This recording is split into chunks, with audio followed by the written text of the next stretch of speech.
নবী আলাইহিস সালাতু ওয়াস সালাম তিনার কাছে নামাজের গুরুত্ব কতটা ছিল। যে নামাজ আদায়ের মাধ্যমে আল্লাহ তাআলা বান্দার সাথে ওয়াদা করেছেন। নবী আলাইহিস সালাতু ওয়াস সালাম বলেন,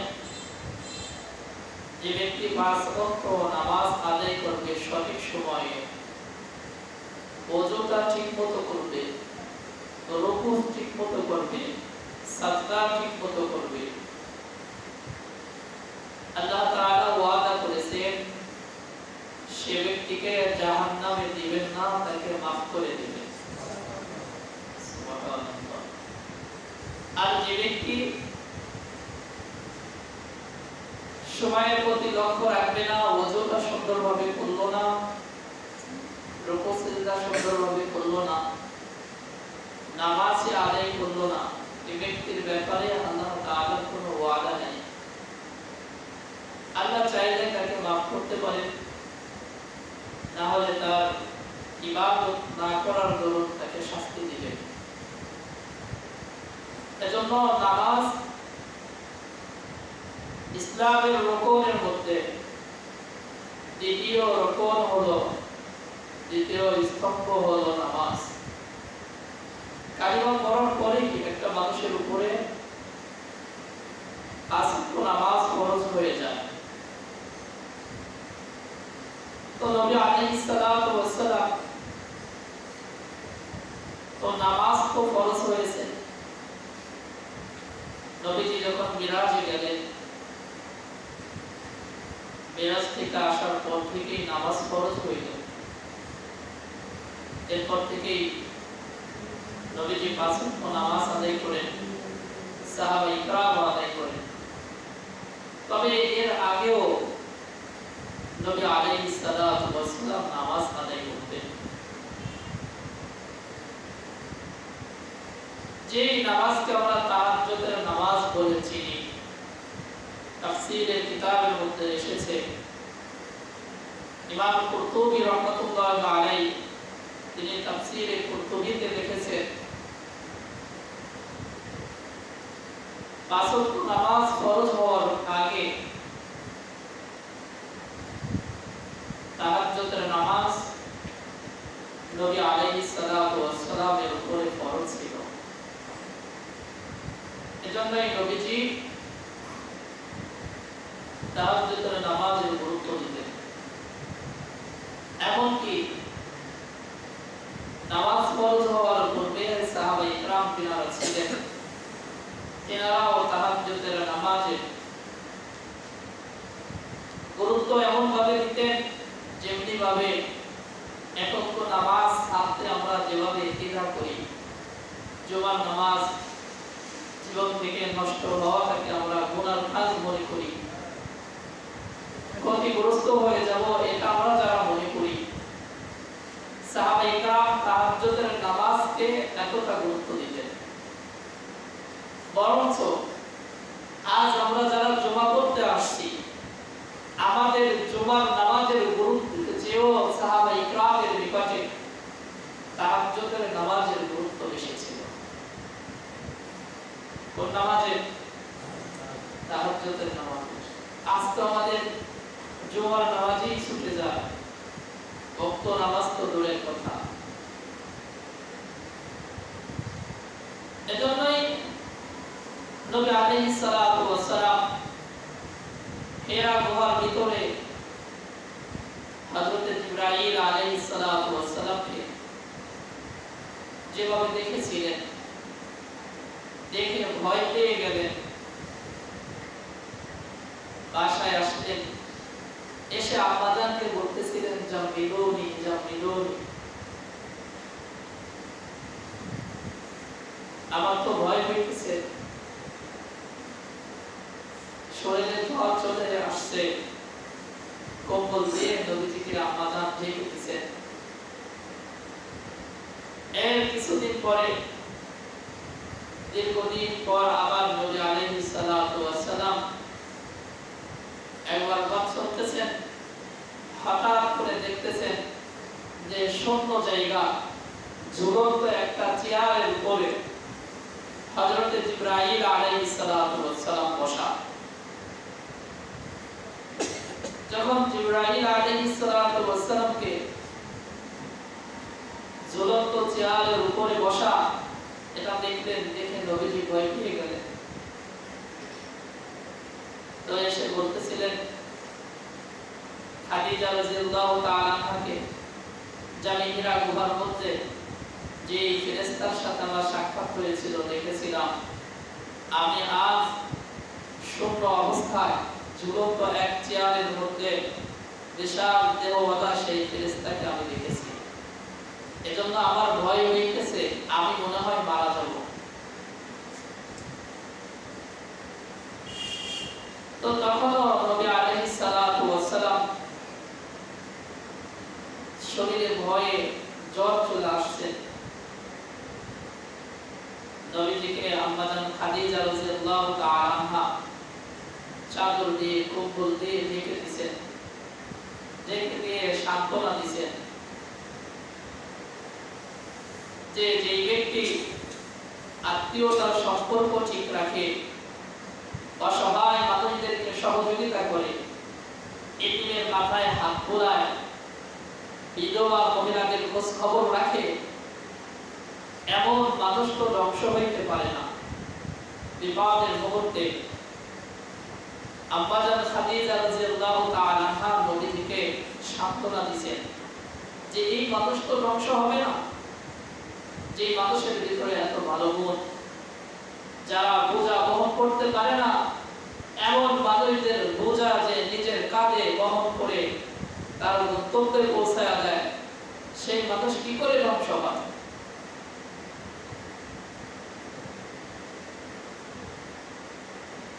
তো নবী আলাইহিস সালাতু ওয়াস সালাম কম্বলের নিচে শোয়া। তখন আল্লাহ তাআলা সূরা মুজাম্মিল নাযিল করলেন, ইয়া আইয়ুহাল মুযাম্মিল কুমিল লাইলা ইল্লা ক্বালিলা নিসফাহু আও ইনকুস মিনহু ক্বালিলা।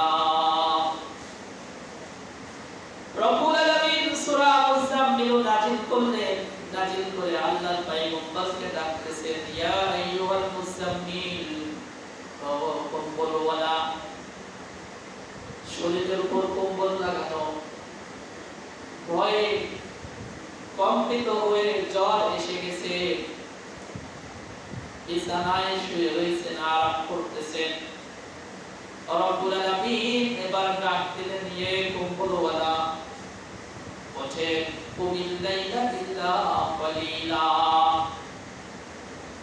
ঘুমিয়ে থাকবেন না, রাতের কিছু অংশ জাগে, ওঠার দরকার মনে হয় আপনার প্রভুর জন্য নামাজ আদায় করেন। কুমিল লাইলা ইল্লা ক্বালিলা নিসফাহু আও ইনকুস মিনহু ক্বালিলা, রাতের কিছু অংশ ইবাদত করেন। নবী আলাইহিস সালাতু ওয়াস সালাম নামাজ শুরু করলেন, রাতের নামাজ তাহাজ্জুদ। এই তাহাজ্জুদের নামাজ শুরু করে দিলেন, এত বেশি পড়তে সাহাবায়ে کرام নবীজির সাথে এত বেশি নামাজ পড়তেন, নবীজি এত বেশি নামাজ পড়তেন, কখনো কখনো নবীজির পা মোবারক ফেটে যেত। একটা মানুষ দাঁড়ায় কতক্ষণ থাকলে তার পা ফুলে যায়। নবীজি দাঁড়ায় ইবাদত করতে করতে, নামাজ আদায় করতে করতে পা ফুলে যেত। এরপরেও নবীজি রুকু করতেন না, সিজদা করতেন না, একটু টাইম এভাবে নফল পড়তেন, তাহাজ্জুদ পড়তেন। নামাজ এখনো ফরজ নামাজ ফরজ হয় নাই। নবী আলাইহিস সালাতু ওয়াস সালামের কাছে তাহাজ্জুদের গুরুত্ব, সাহাবায়ে کرامের কাছে তাহাজ্জুদের গুরুত্ব, কত লম্বা নামাজ পড়তেন তাহাজ্জুদ। নবী আলাইহিস সালাতু ওয়াস সালামের একজন সাহাবী বলেন, আমি প্রহরীতে মসজিদে গেলাম, যায় দেখি নবীজি নামাজে দাঁড়াইলেন। আমিও ভাবলাম আমি নবীজির সাথে নামাজে অংশগ্রহণ করব। নবীজি সূরা ফাতিহা শুরু করলেন, আমিও তাকবীরে তাহরিমা বেঁধে নবীজির পাশে দাঁড়িয়ে গেলাম। নবীজি সূরা ফাতিহা শেষ করে সূরা বাকারা শুরু করলেন।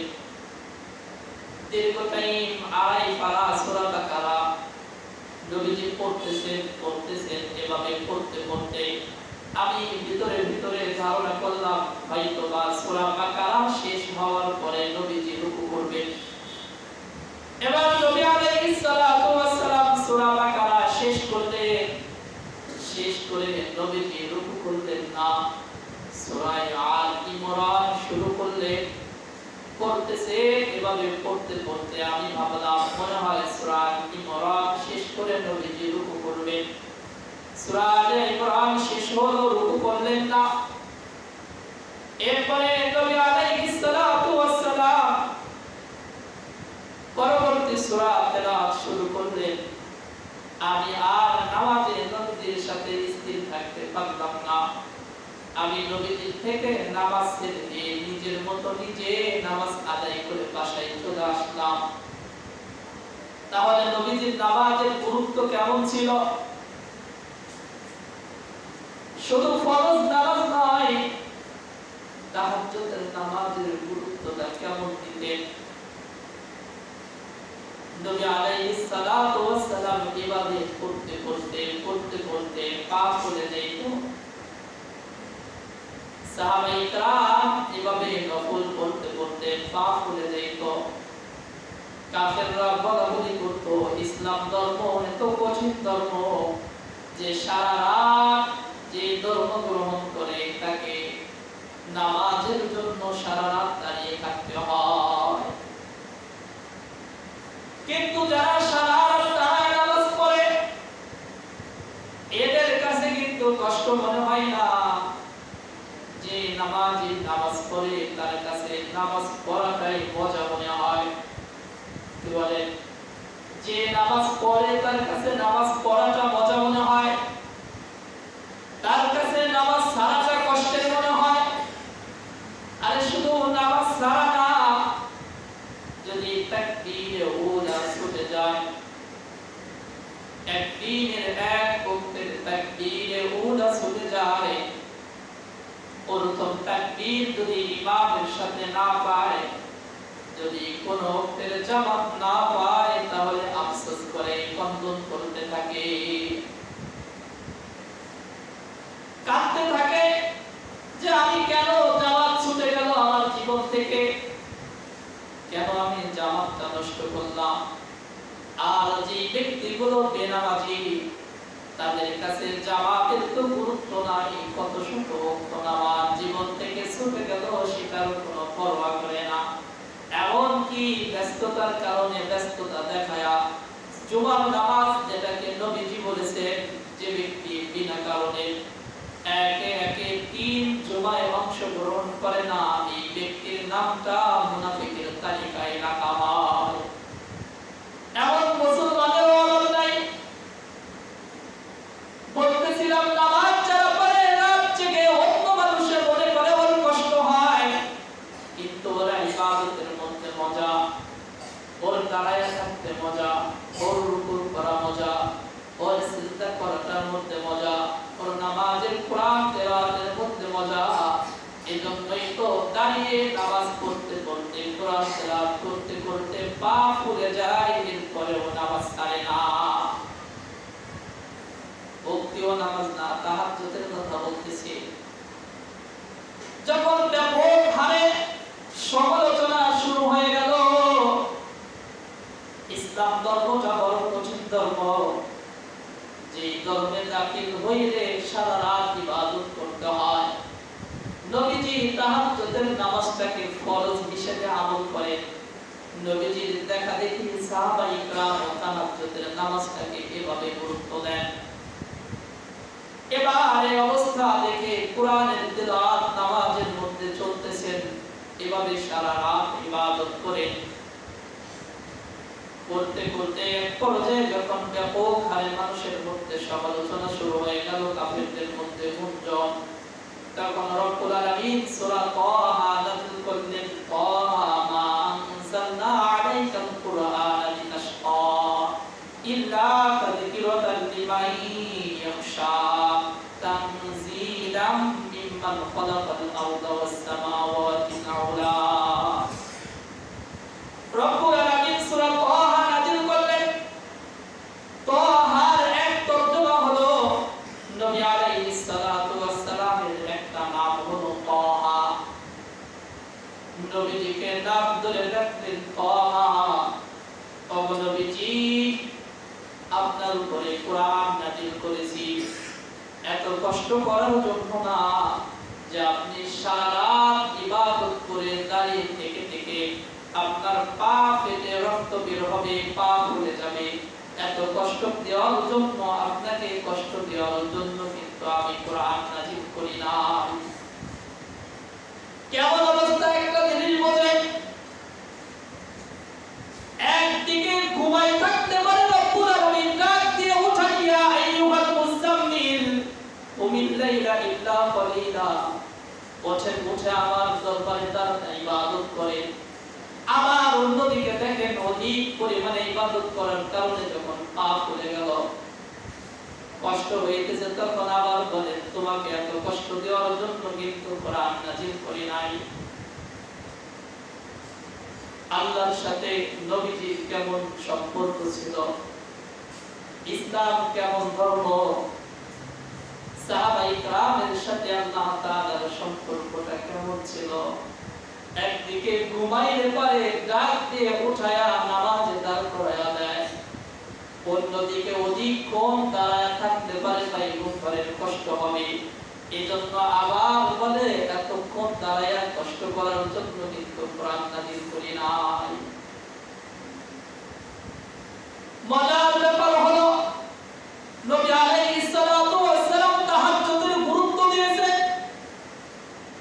তাফসীরে কুরতুবীর মধ্যে এসেছে 5 ওয়াক্ত নামাজ ফরজ হওয়ার আগে তাহাজ্জুদের নামাজ ফরজ ছিল।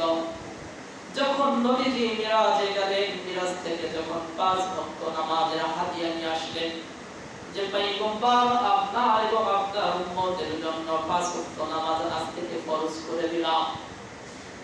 এরপর থেকেও তাহাজ্জুদের নামাজ তো তখন ফরজ যেটা ছিল এটা রহিত হয়ে গেল, সুন্নাত হিসেবে আমল করতেন। এরপরেও নবীজির জিন্দেগিতে কখনো তাহাজ্জুদের নামাজ কাজা হয় নাই। কোন নামাজ? তাহাজ্জুদ কাজা হয় নাই। শুধু নবীজির না, নবীজির সাহাবী হযরত আবু বকরের জিন্দেগিতে কখনো তাহাজ্জুদ কাজা হয় নাই, ওমরের জিন্দেগিতে কখনো তাহাজ্জুদ কাজা হয় নাই, উসমানের জিন্দেগিতে তাহাজ্জুদ চলে নাই, আলীর জীবনের মধ্যে কখনো তাহাজ্জুদ কাজা হয় নাই। আর এই 200 বছর আগে বর্তমান জামানার এমন বুজুর্গ রয়েছে যাদের জীবন থেকে কখনো তাহাজ্জুদ চলে না। কিতাবের ভিতরে এসেছে এক আল্লাহর ওলি তাহাজ্জুদের নামাজ দৈনন্দিন পড়ে, যখন তাহাজ্জুদের সময় হইছে ওই টাইমে ঘুম এসে গেছে, ওই টাইমে ঘুম এসে গেছে, শয়তানে আদর করে যত্ন করে ঘুম পাড়ায় দিয়েছে, তাহাজ্জুদের নামাজ পড়তে পারে নাই। ফজরের আযান কানে কানে গেছে, আল্লাহর ওলির ঘুম ভেঙে গেছে। আল্লাহর বান্দা ফজরের নামাজ পড়ছে, ফজরের নামাজের পরে ইরশাদ পড়ছে, ইরশাদ পড়ার পরে মাটি দিয়ে গড়াগড়ি শুরু করছে, মাটির ভিতর দিয়ে ধুলা ময়লার ভিতর দিয়ে গড়াগড়ি করে আর কাঁদতে লাগি, আমার এমন কি পাপ ছিল যার কারণে আমার জিন্দেগি থেকে আজ তাহাজ্জুদ নামাজটা তুমি ছুটাইয়া দিলাম। আল্লাহর কাছে কান্নাকাটি করতে করতে করতে করতে এক সময় বুজুর্গের ইলহাম হয়, তুমি যে তাহাজ্জুদ ছুটার কারণে যে আমার দরবারে এতটা কান্না করেছো, আল্লাহ তাআলা তোমার এই তাহাজ্জুদের বদলে, কান্নার বদলে আল্লাহ তাআলা তোমার জিন্দেগীর গুনাহগুলোকে মাফ করে দিয়েছে। পরের দিন তাহাজ্জুদের সময় যখন আসছে,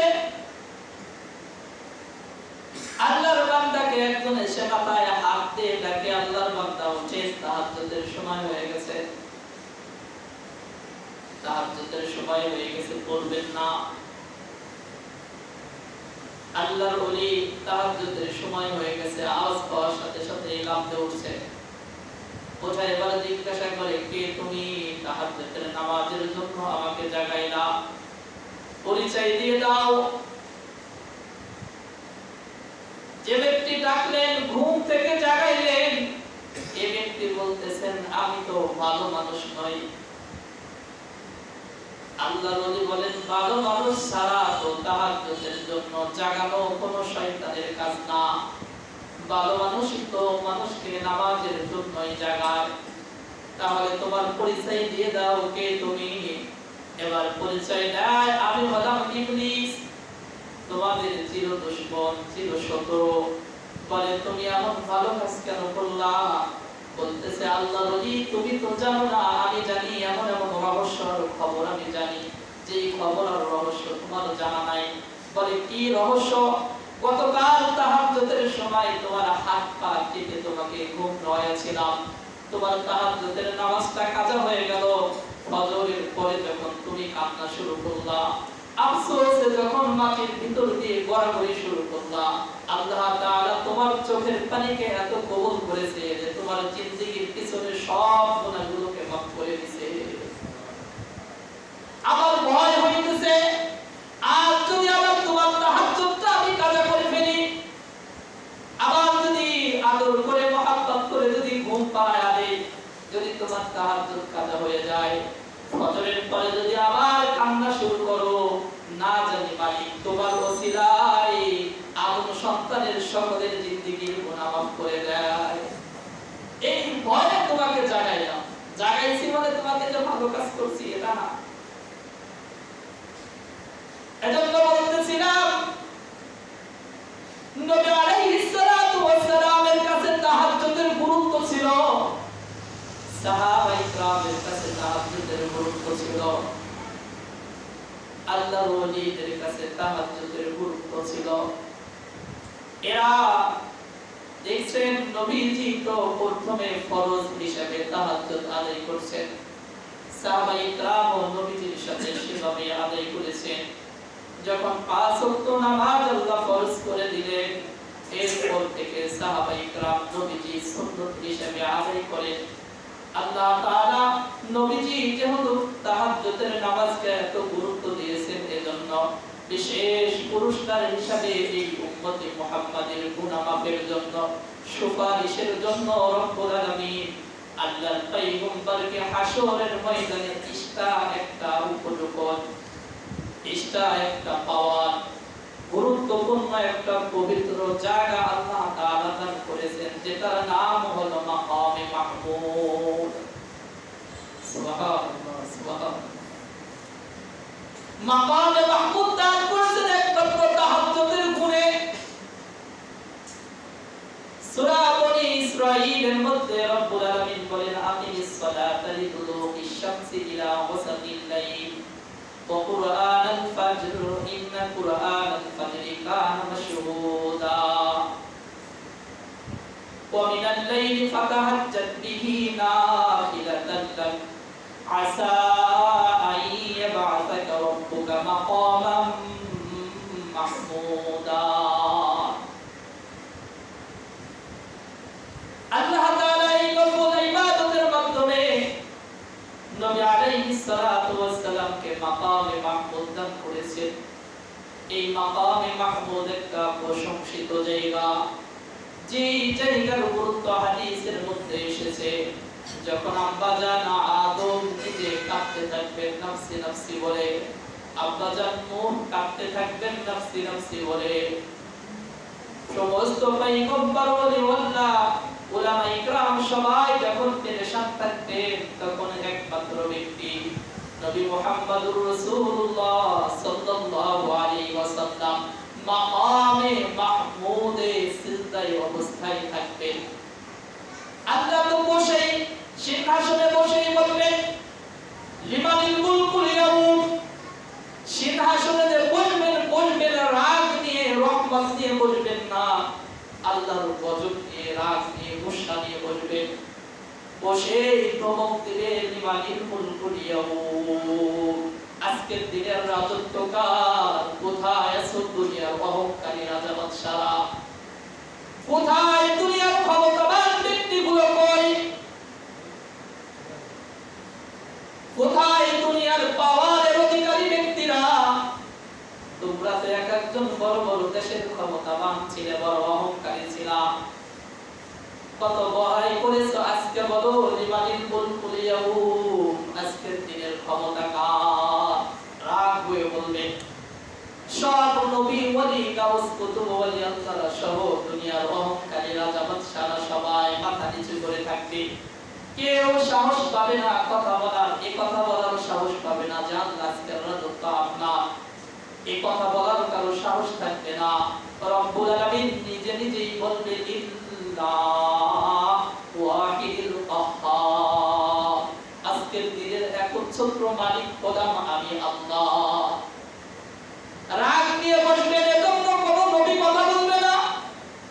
হায়রে না জানি আমার কি অবস্থা হয়, আব্বা জানা আদম বলবে না জানি আজকে আমাকে ধরে নাকি, পয়গম্বর মুসা আলাইহিস সালাতু ওয়াস সালাম বলবেন না জানি আজকে আমাকে আল্লাহ কি বলে, আব্বা জান নূহ আলাইহিস সালাতু ওয়াস সালাম বলবেন না জানি আজকে আমাকে কি বলে,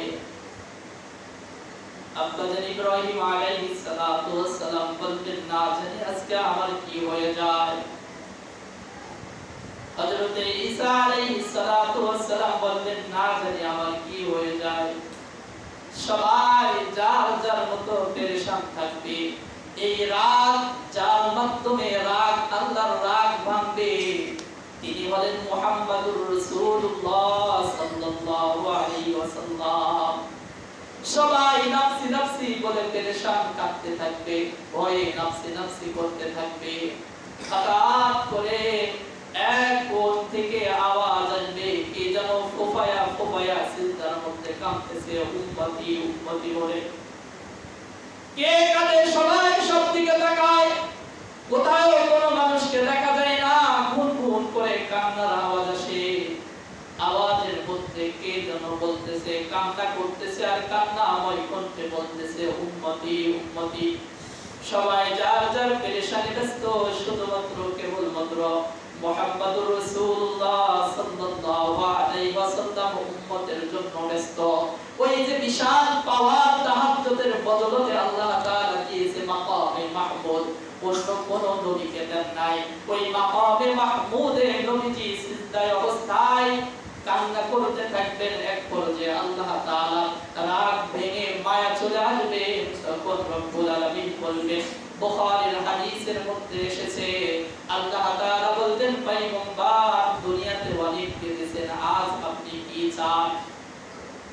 ইরফা রাসাক, আর কান্না করতে হবে না, মাথা উঠান। আর কাঁদতে হবে না, মাথা উঠান। এবার আপনি বলেন আমার কি করতে হবে? আপনি যা বলবেন সেটা আমি আল্লাহ মঞ্জুর করে নিব। সুবহানাল্লাহ। আমি বলতেছিলাম আলোচনার বিষয় ছিল নামাজের গুরুত্ব। তো নামাজের গুরুত্বের কথা আলোচনা করতে করতে শুধু তাহাজ্জুদের নামাজের বিষয়ের ভিতরেই রয়েছি, যে নবী আলাইহিস সালাতু ওয়াস সালামের কাছে তাহাজ্জুদের নামাজের গুরুত্ব কত বেশি ছিল, যে জিন্দেগি থেকে কখনো তাহাজ্জুদের নামাজ ছুটে নাই। সাহাবায়ে কিরামের জীবন থেকে তাহাজ্জুদের নামাজ ছুটে না।